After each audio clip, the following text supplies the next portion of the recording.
ইলিশ মাছ একটু পরে নাইম ভাই আমাকে ভেজে খাওয়াবে। আমি আজকে প্রথমবারের মতো তরতাজা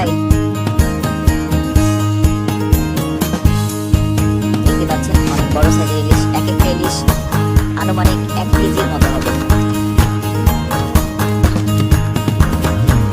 বড় ছোট সব সাইজের ইলিশ এখানে আপনারা দেখতে পাচ্ছেন।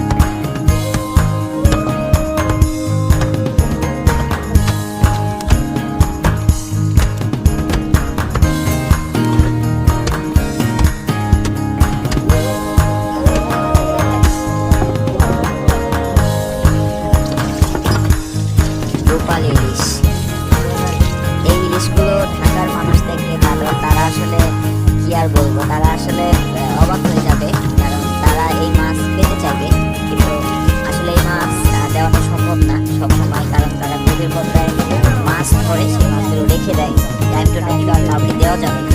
দেখতে পাচ্ছেন মাছগুলো বক্সিতে রাখা হচ্ছে, তরতাজা মাছগুলো বক্সিতে রাখা হচ্ছে বরফ দিয়ে।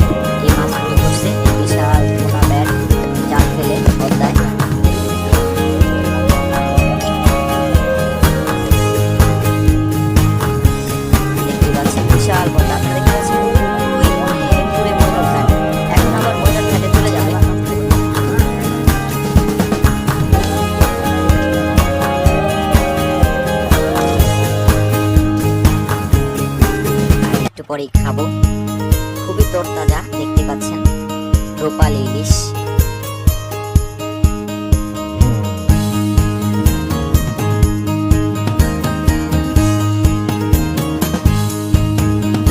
ব্যবহার করা সব পানি এই পদ্মার পানি, এটাই তাদের কাছে মনে হয় যে এটা আর্সেনিক মুক্ত এবং এই পানি খুবই সুস্বাদু। যদিও আমিও খাইছি, আমার কাছে ভালো লাগছে, কোনো সমস্যা হয়নি। খাবারের যেমন যে খাবার খাইলে তাদের মানে ওয়াশরুমের কোনো প্রবলেম হবে এমন কোনো খাবার তারা খায় না, তারা সহজ সরলভাবে যে খাবারগুলো পেটের সমস্যা করে না তারা তেমন খাবারই সবসময় খায়।